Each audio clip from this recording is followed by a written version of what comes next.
오늘 우리가 로마서 15장 22절에서부터 마지막 절 33절까지의 말씀을 함께 읽었습니다. 우리 바울 사도의 로마 방문 계획이란 그런 제목으로 말씀의 은혜를 나누고자 합니다. 한번 따라해 보실까요? 로마 방문 계획. 네, 이 말씀을 통해서 깨닫는 은혜와 또 응답받는 축복이 넘쳐 나시기를 바랍니다.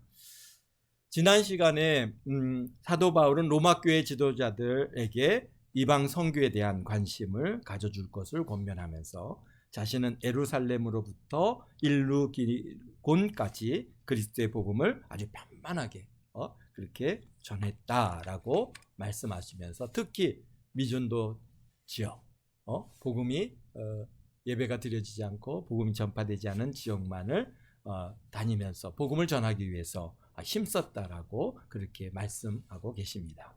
그러면서 이어서 오늘 22절에 이렇게 말씀하십니다. 그러므로 또한 내가 너희에게 가려 하던 것이 여러 번 막혔더니 그렇습니다.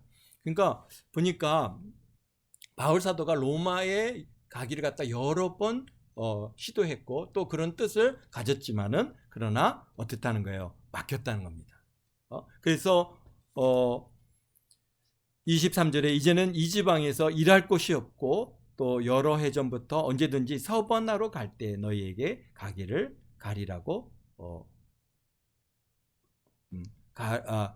바라고 있었으니 그랬습니다. 그러니까 지금 바울 사도가 지금 어디서 이 편지를 기록하고 있습니까? 고린도에서 이제 이 로마서를 기록하고 있는데요. 그러니까 이 고린도 지역, 그 지역에 뭐 고린도뿐만이 아니라 또는 뭐 아덴의 하여튼 그리스의 지역, 마게도니아의 전 지역 이런 데를 갖다가 골고루 복음을 갖다가 전파해서 더 이상 이제는 이곳에서 일할 곳이 없다라는 겁니다.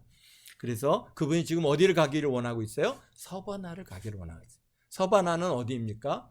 바로 이제 스페인이죠. 그러니까 우리 바울 사도의 복음 사역에 있어서의 이 꿈과 비전은 정말 로마가 그렇게 차지하고 있는 로마 제국의 전 지역을 갖다가 돌면서 복음을 전하고자 하는 그런 아주 특별한 그러한 열심이 있었고요. 그러다 보니까 이제 서쪽의 끝인 서바나까지 바로 스페인까지 복음을 들고 가서 그곳에서 복음을 전하고자 하는 그런 뜻을 갖고 있습니다. 그러면서 이제 지나는 길에 너희를 보고 먼저 너희와 사귀고 얼마간 기쁨을 가진 후에 너희가 그리로 보내주기를 바란다 그랬습니다. 그러니까 서바나로 가는 동안에 잠깐 로마에 들려서 이미 뭐 로마는 지금 이제 교회가 세워져 있지 않습니까? 뭐 바울 사도가 로마에 가서 뭐 교회를 세우고 그런 복음 사역을 갖다 깊이 있게 할 곳은 아니죠. 그러니까 잠깐 이제 너희들과 함께 교제하고 그리고는 이제 서바나로 갈 때 자기를 위해서 또 기도해주고 또 기쁘게 보내달라라고 그렇게 지금 권면하고 있습니다. 그러면서 지금은 이제 내가 이 고린도에서 여기 보니까 25절에 어디로 가려고 합니까?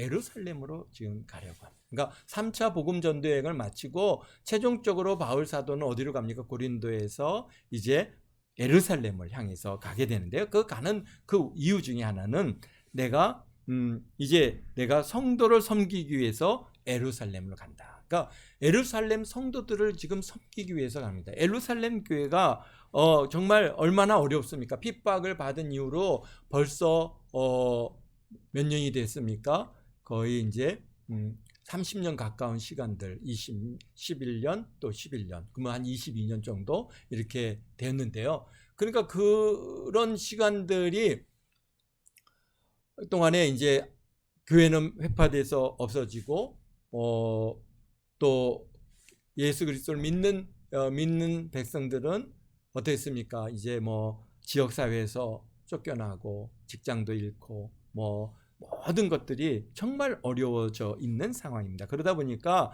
지금 여기에서 보니까 마게도니아, 아가야 사람들이 예루살렘 성도들 중 가난한 자들을 위해서 기쁘게 얼마를 연보하였다 그랬습니다. 그래서 그들 헌금한 것들을 다 모아가지고 바울 사도가 예루살렘 교회 성도를 돕기 위해서 그렇게 지금 가고자 한다는 것입니다. 그러면서 저희가 기뻐서 하였거니와 또한 저희는 그들에게 빚진 자니 만일 이방인들이 그들의 영적인 것을 나누어 가졌으면 육적인 것으로 그들을 섬기는 것이 마땅하다 그랬습니다. 그러니까 어떻다는 거예요? 지금 이 아가야나 마게도니아의 그러한 그 성도들이 좀 기쁨으로 연보 헌금을 했다는 겁니다. 예루살렘 교회를 갖다가 돕기 위해서 아주 기쁨으로 했을 뿐만 아니라 우리는 빚진 자라는 거죠. 어떤 빚을? 그들의 영적인 그러한 것을 갖다가 우리가 나누어 받았는데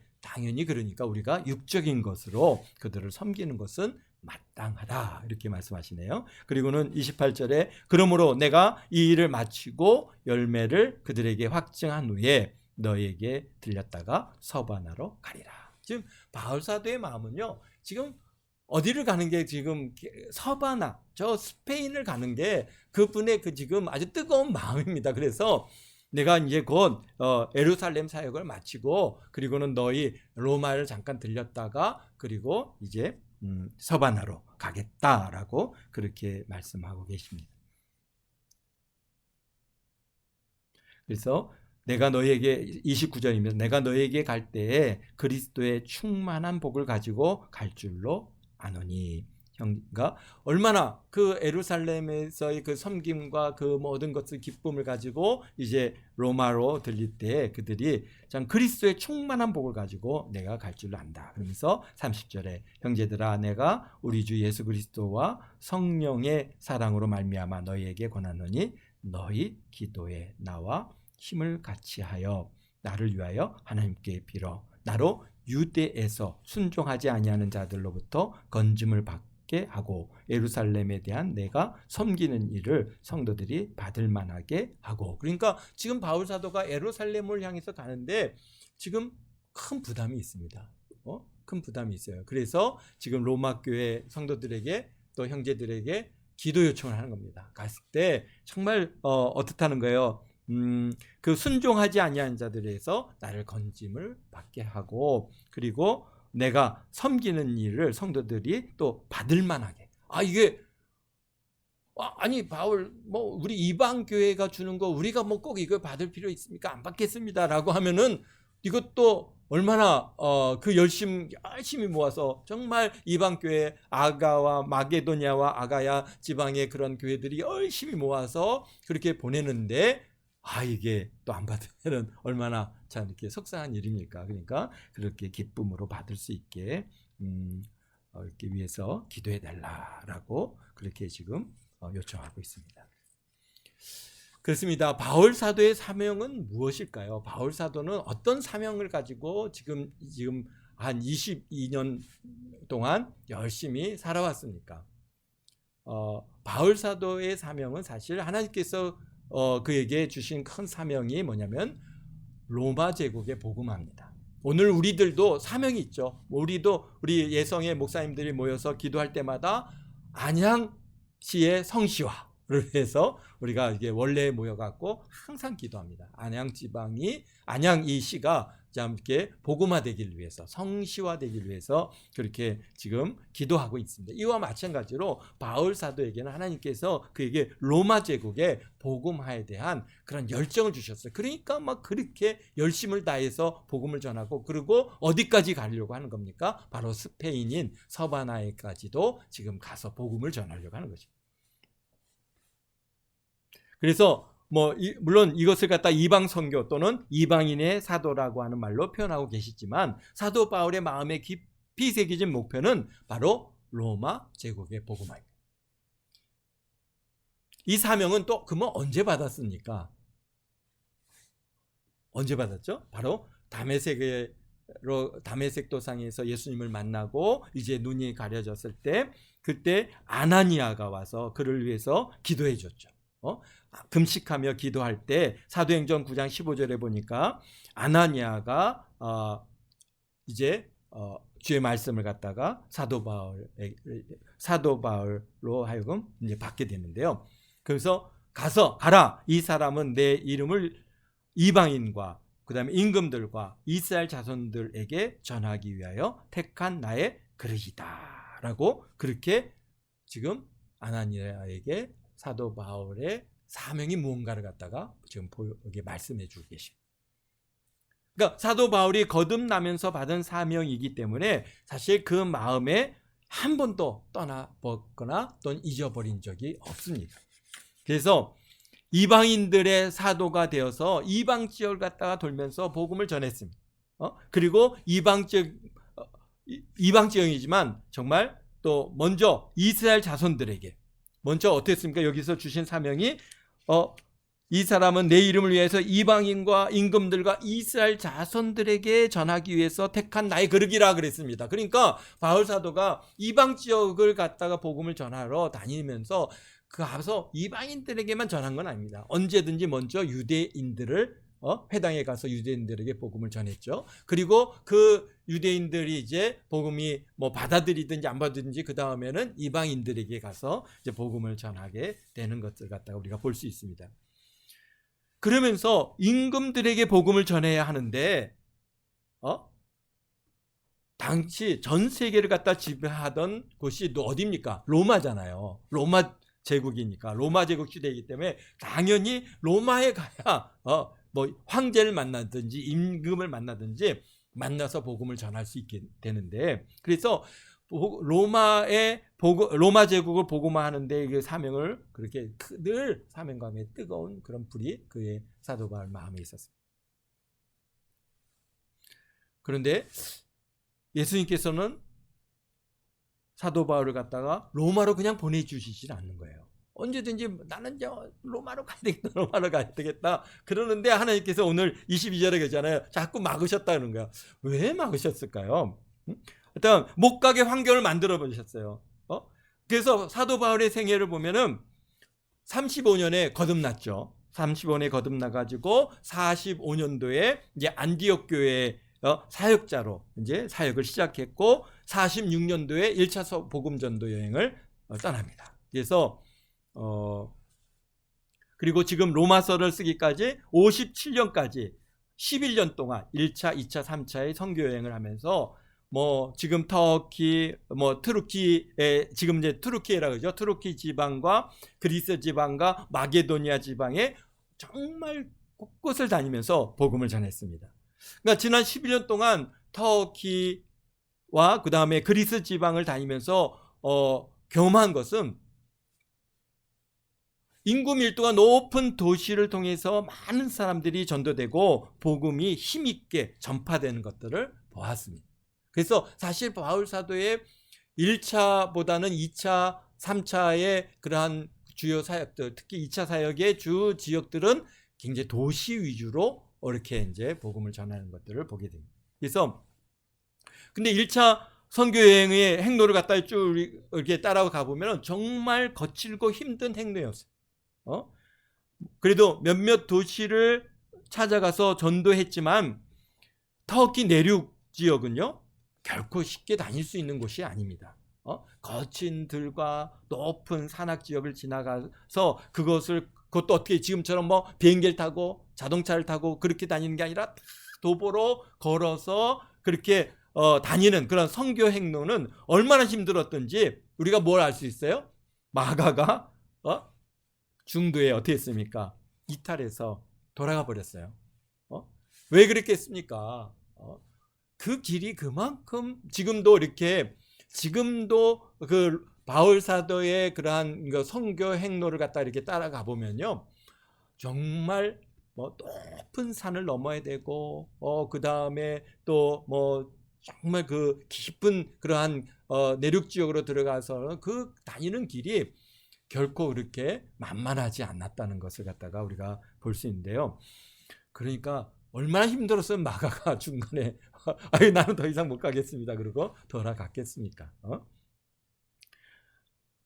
그리고 또 시골 성읍을 갖다가 돌면서 복음을 전하는 것도 쉽지 않고 힘들고, 뭐 가는 곳마다 환영해 주는 것도 아니고 막 돌로 치고 죽을 맛도 나고 막 뭐 태장으로도 맞고 뭐 그다음에 뭐 신의 위험, 뭐 강도의 위험, 뭐 온갖 위험에 그냥 그렇게 배고프고 힘들고 피곤하고 잠 못 자고 그런 삶이 사실 1차 특별히 1차 복음 전도, 2차 복음, 특히 1차 복음 전도 때 아주 그러한 아주 위기들이 많이 있었습니다.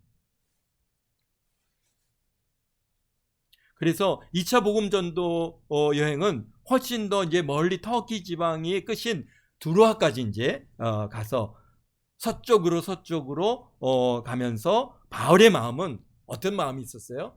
야, 이제 내가 로마 제국을 갖다가 복음화하는 데 있어서 로마에 대한 그런 부담감과 그 다음에 서바나, 더 끝이죠. 서쪽 끝인 서바나까지 가서 복음을 전하는 것이 그의 꿈이고 비전이었다는 것을 우리가 알 수 있습니다. 그런데 그런 꿈과 비전을 갖다가 어디서 더 확실하게 얻습니까? 두로아에서 그가 환상을 보지 않습니까? 두로아의 밤중에 환상 가운데에서 마게도니아 사람이 한 사람이 나타나서 건너와서 우리를 도라 하고 하는 환상을 보면서 이게 가야 되는구나. 그래서 이제 결국은 에게해를 건너가지고 유럽 땅에 딱 발을 디뎌서 들어가가지고 복음을 전하기 시작합니다. 빌립보 성, 큰 성에 들어가서 이제 복음을 전하고 그 빌립보 성에서 많은 고난이 있었지만 어쨌든간 교회가 잘 세워졌고 그리고 이제 점점 이제 고린도에 이르기까지 계속해서 서쪽으로 로마를 가까이 이제 다가가고 있습니다. 그래서 아마 유럽 땅에 들어가서 복음을 전할 때 사도 바울의 마음은 더 로마에 가서 복음을 전해야 되겠다는 마음이 간절했을 것입니다. 그래서 계속해서 서쪽으로 이동해서 아덴을 거쳐서 이제 고린도까지 왔어요. 고린도는 어떤 곳이에요? 항구 도시거든요. 항구 도시고 고린도가 이렇게 이제 약간 만으로 돼 있는 것처럼 돼서 거기서 배를 타고 이제 가면은 바로 어디로? 이탈리아로 갈 수 있는 그런 행로가 이루어지는, 그래서 그 배들이 늘 이탈리아로 왔다 갔다 하는 그런 항구 도시이기 때문에 그런 거기서 그냥 배를 타고 그냥 이제 이탈리아만 가면은 로마로 가서 복음을 전할 수 있는 그러한 아주 전략적인 도시입니다. 그래서 이제 그곳에서 고린도에서 어떻게 얼마나 있었어요? 1년 반이나 거기에 머물면서 이제 복음을 전함으로 고린도 교회가 크게 성장했습니다. 근데 고린도에서 누구를 만났죠? 유명한 사람을 만났잖아요. 바울 사도가 고린도에서 누구를 만났죠? 바로 아굴라와 브리스길라를 갖다가 부부를 거기서 만났습니다. 사도행전 18장 2절에 보니까 아굴라와 브리스길라를 갖다가 만났는데, 근데 이 부부가 어디서 왔어요? 로마에서 왔잖아요. 로마에서 고린도로 왔어요. 왜 로마에서 고린도로 왔죠? 로마 황제 글라우디오가 모든 유대인은 로마에서 떠나라라고 하는 명령을 받았기 때문에, 그래서 이제 로마를 떠나서 고린도로 왔음을 그 부부를 통해서 알게 된 거예요. 이게 무슨 말입니까? 유대인은 로마 입국이 금지됐다는 얘기예요. 그러니까 지금 거기에 머물러 살고 있는 사람들도 다 추방돼서 로마에서 다 나가라 그래갖고 지금 브리스가 아굴라 부부가 고린도로 갔다가 옮겨와서 거기서 이제 텐트 를 갖다가 짓는 그런 일을 갖다가 하다가 자연스럽게 누구를 만난 거예요? 바울을 만났잖아요. 그러다 보니까 바울이 이제 소식을 들은 거예요. 아니, 나 지금 로마로 가야 되는데, 그런데 가려고 하니까 어땠다는 거예요? 그 입국 금지 당한 거예요. 입국했다는 거예요, 쉽게 얘기해서. 그래서 가려고 해도 갈 수가 없어요.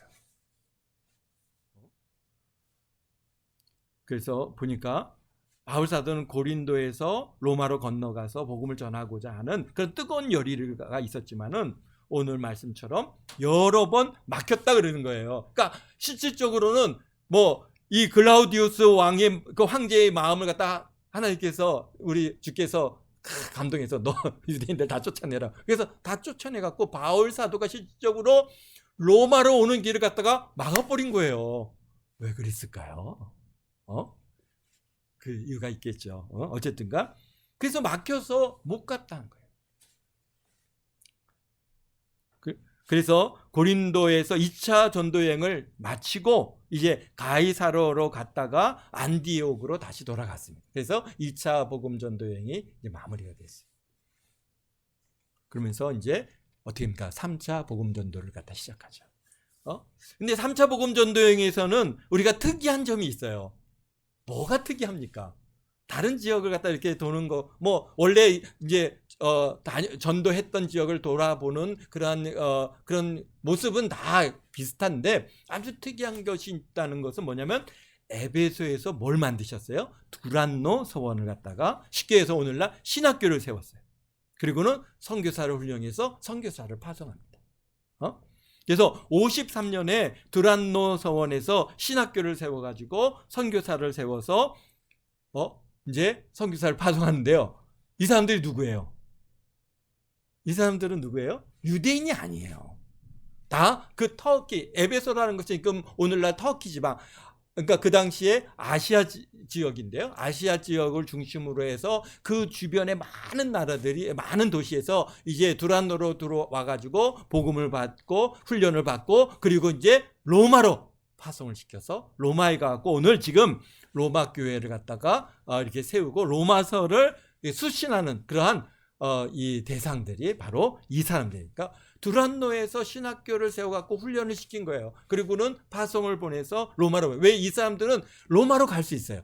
뭐가 아니니까? 유대인이 아니니까. 그렇지만 바울은 유대인이기 때문에 그게 로마로 들어갈 수가 없는 거예요. 그렇기 때문에 3차 복음 전도 여행에서는 왜 두란노에서 그러한 에베소에서 두란노 서원을 왜 세웠느냐? 바로 선교사를 갖다 훈련해서 로마를 복음하기 위해서, 선교사 파송을 위해서 거기에 세우시고, 유대인인 본인은 못 가지만 헬라인이나 터키인들은 제한 없이 보니까 모든 전략을 새롭게 세우기 위해서 3차 복음 전도에서는 그게 굉장히 중요한 의미를 갖고 있습니다. 그래서 55년까지 약 2년 동안 훈련시켜서 30명 정도를 갖다 파송했는데요. 그 내용들은 16장에서 우리가 그분들의 이름을 통해서 우리가 이제 어떤 인물들이 파송해 갔는지 우리가 알게 될 겁니다.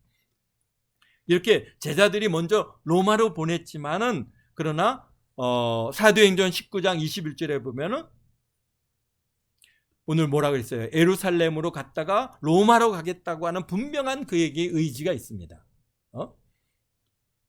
그래서 로마서 또 오늘 15장 24절에도 보면은 내가 이제 서바나로 가는 길에 로마에 들려갖고 너희들과 사귐으로 얼마간 기쁨을 가진 후에 무슨 말입니까? 바로 로마의 선교사들과 사역자들과 인격적으로 교제를 가질 기회가 사실 그동안 많지 않았다는 거죠. 훈련시키느냐가 얼마나 그러나 이제 그곳에 가서는 그들과 동등하게 지금은 이제 교수로 제자로 만나서 훈련했지만은 이제 거기에 가갖고는 동등하게 사역자로서 얼마나 그러한 인격적인 그런 교제를 가질 기회를 만들어 보겠다는 것이죠. 그래서 내가 로마에 가서 여러분들과 교제하고 싶다. 사귐을 통해서 기쁨을 나누고 싶다라고. 무슨 기쁨이겠습니까? 바로 로마 복음화에 대한 사명과 비전을 나눔으로 공감대를 만들, 기쁨을 나누고 싶음을 우리가 볼 수 있습니다.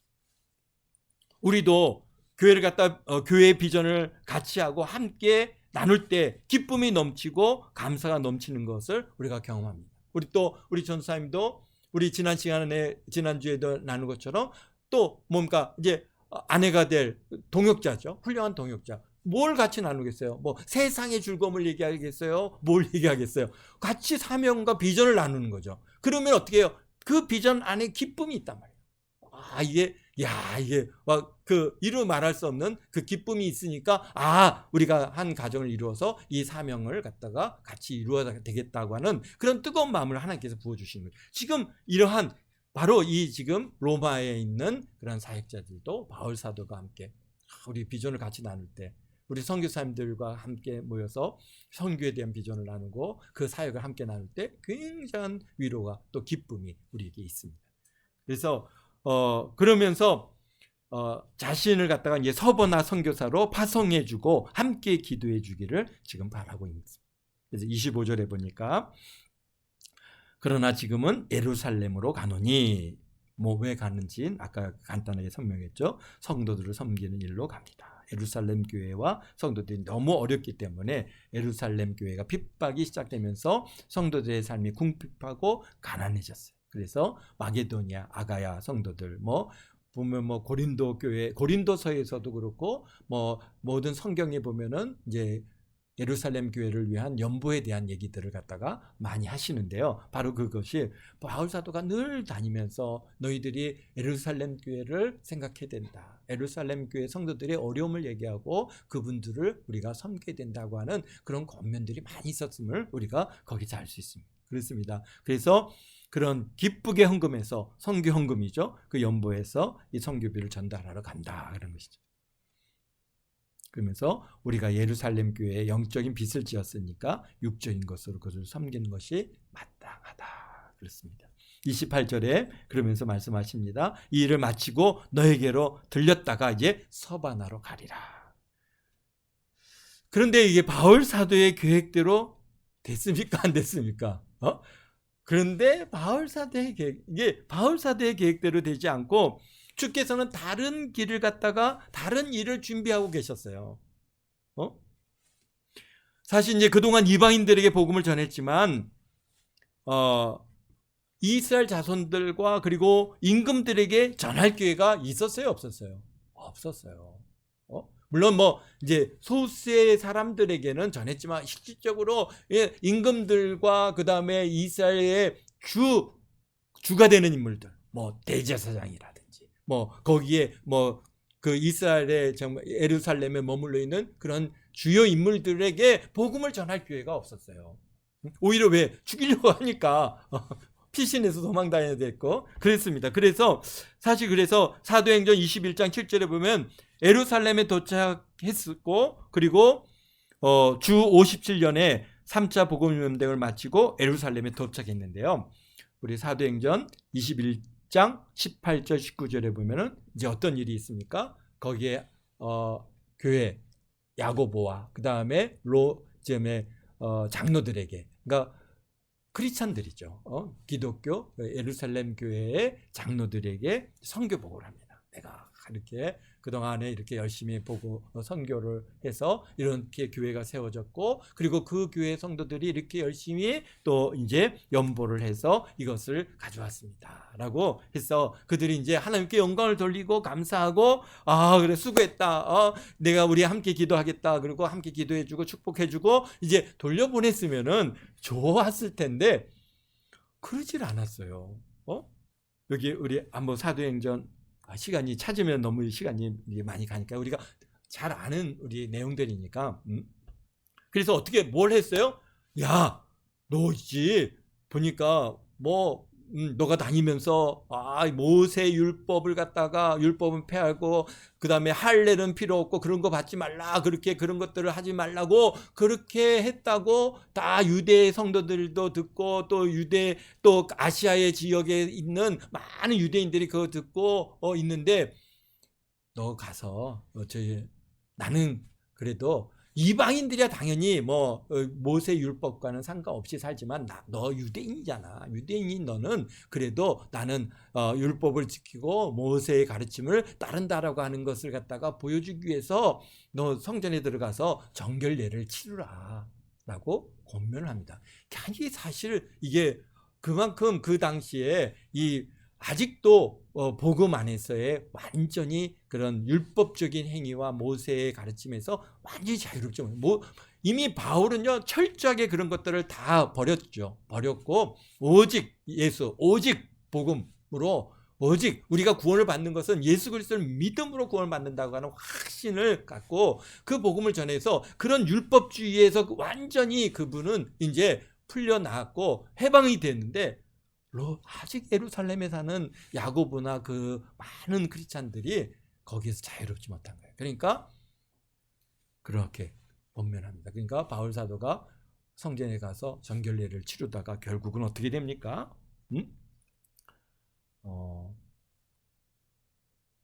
잡히게 되죠. 잡히게 돼가지고 왜 잡혔는지, 왜 저 사람들이 너를 이렇게 죽이려고 드는지, 그것을 갖다가 알고자 해서 이제 어떻게 했습니까? 계단 위에서 이스라엘 백성들 다 예루살렘에 사는 모든 백성들 다 모아놓고 그 앞에서 그 다메섹으로 갔다가 만난 예수님을 딱 진 거죠.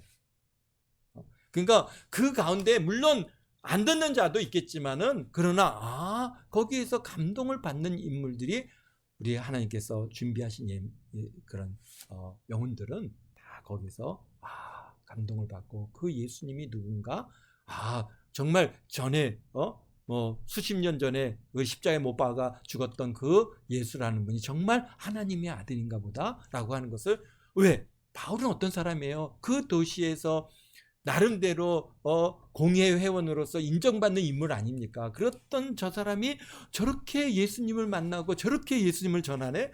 와, 다메섹에 가면서 그렇게 예수님을 만났네? 뭔가 도전이 되는 거죠. 그래서 이스라엘 백성들에게 복음을 전할 기회를 갖다 자손들에게 복음을 전할 기회가 있고 그뿐이 아니죠. 이제 공의에 세우지 않습니까? 공의에 세워가지고 이제 왜 잡혀왔는지에 대해서 얘기하려고 하다가 결국은 어떻게 됐어요? 내가 죽은 자의 소망을 갖다가 소망 곧 부활로 말미암아 내가 신문을 받는다라고 사도행전 23장 우리 6절에 그 말을 함으로써 바리새파와 그다음에 사두개파 간에 막 서로 이제 그 싸움이 나게 되어지는 결과를 갖고 오고 그러면서 그래 바울이 천사도 만날 수 있었겠네. 그래. 우리 죽은 자가 부활하지. 그러면서 바리새인들은 사도 바울을 갖다가 옹호하고 있습니다. 그 옹호하다 보면은 자기도 나름도 알지 못한 사이에 그래? 정말 예수님이 그분이 죽으셨는데 부활하셨다. 자기가 입으로 고백하고 있지 않습니까? 그러다 보니까 이제 복음이 자연스럽게 그들 안으로 들어가고 있는 것이죠. 그뿐만 아니라 결국은 바울 사도가 죽이려고 하는 사람들이 있어서 가이사라로 갔고 그 다음에 총독인 벨릭스에게 또 대제사장들과 장로들 앞에서 변론한 기회를 갖습니다. 그리고 벨릭스에게 복음을 전해서 복음을 갖다가 그가 받았지만은 또 이게 돈을 좀 줄까 해서 그걸 갖다가 풀려주지 않고 2년 동안을 갖다 묶어놓은 거예요. 그러다 보니까 벨릭스가 이제 총독을 갖다가 이제 자리가 바뀌면서 누가 옵니까? 베스토가 총독으로 오면서 그러면서 누구 앞에? 바로 아그리빠 왕과 그 다음에 버니게와 천부장과 시종들의 높은 사람들 앞에 서서 바울 사도가 복음을 전할 기회를 하나님께서 예비하십니다. 그러니까 사실 죄수라고 하는 그 위치에 서지 않았으면은 어떻게 아그리빠 왕 앞에 가고 복음을 전할 수 있겠습니까? 또 그 총독 앞에서 내가 만난 예수님을 어떻게 전할 수 있었겠습니까? 하나님께서는요 바로 임금들 앞에서 복음을 전할 수 있는 기회를 갖다가 이 사건을 통해서 예비하신 것이죠. 그래서 아그리빠 왕이 그랬잖아요. 너가 적은 말로 나를 그리스도인으로 내가 만들었다라고 할 정도로 아주 아그리빠가 감동을 받은 겁니다. 감동을 받. 결국은 우리 하나님 바울 사도는 이제 어떻게 합니까? 백부장과 함께 더불어서 로마로 압송이 돼서 가는데 가는 길도 하나님께서는요 그냥 보내지 않은 거예요.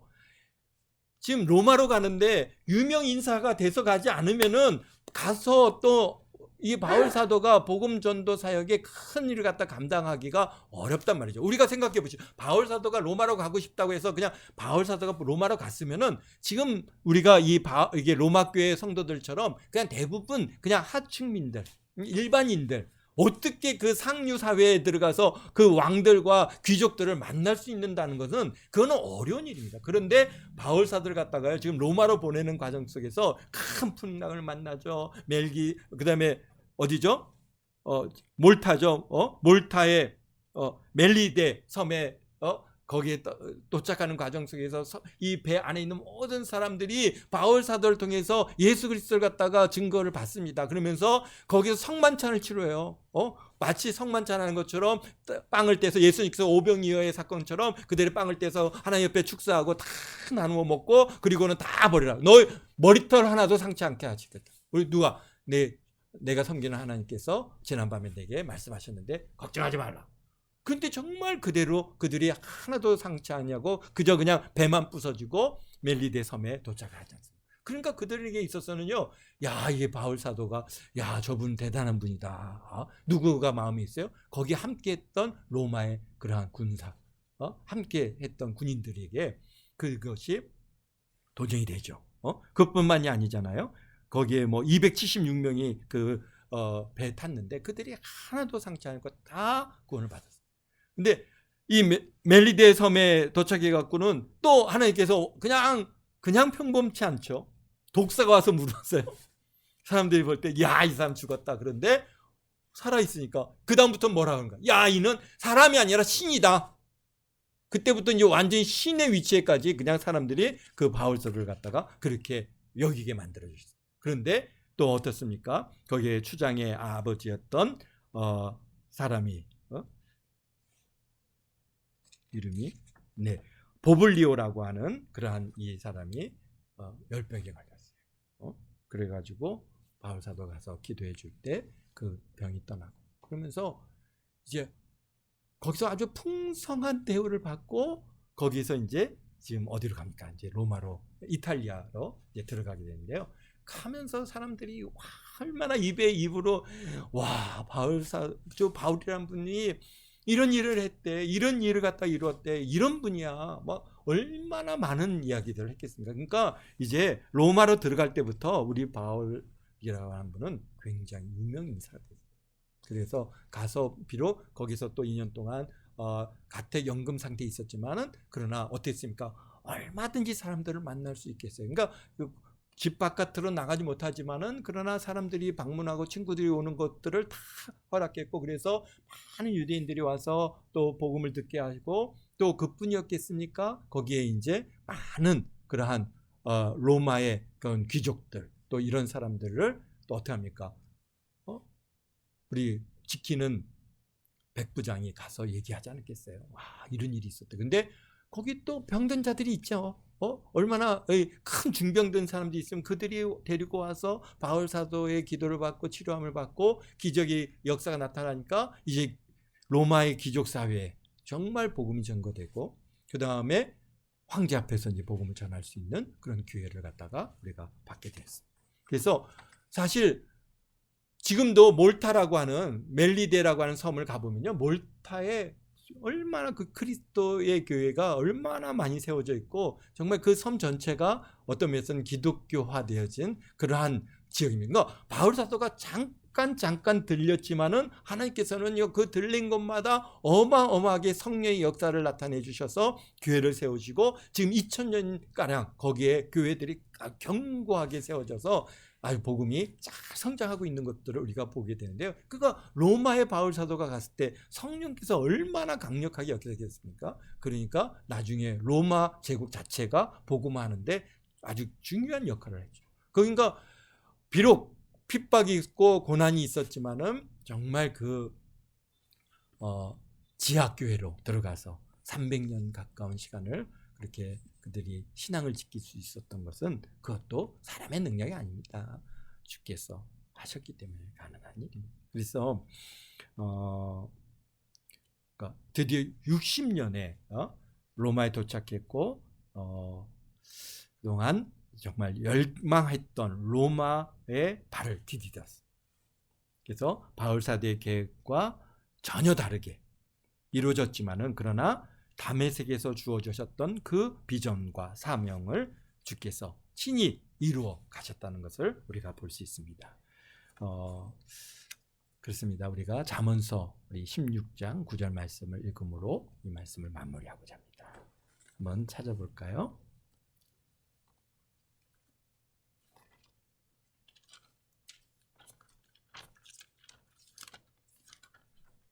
잠언서 16장 9절입니다. 우리가 잘 아는 말씀이지만 함께 봉독하겠습니다.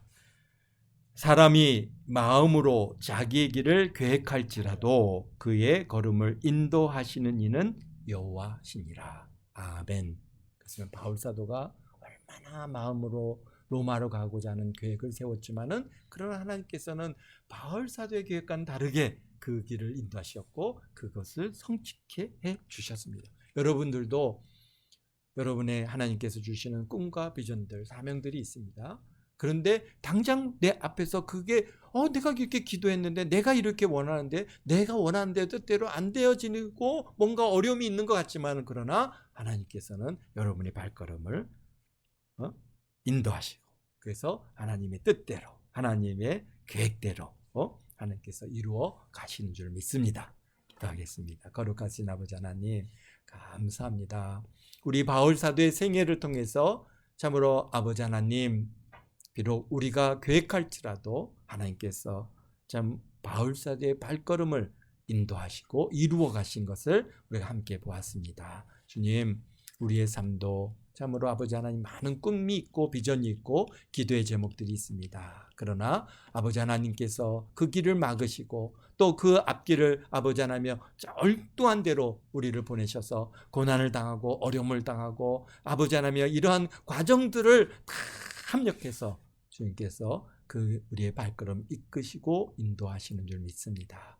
비록 우리 지금 앞에는 어려움이 있고 또 고난이 있고 또 아버지 하나님의 많은 일들이 있지만은 그 모든 것들을 합력하여 선을 이루시고 하나님 영광 드러내시고 우리에게 주신 꿈과 비전들을 하나님께서 이루어 가시는 줄 믿습니다. 주님 홀로 영광 받아 주시옵소서. 감사하며 예수님의 이름으로 기도합나이다. 아멘.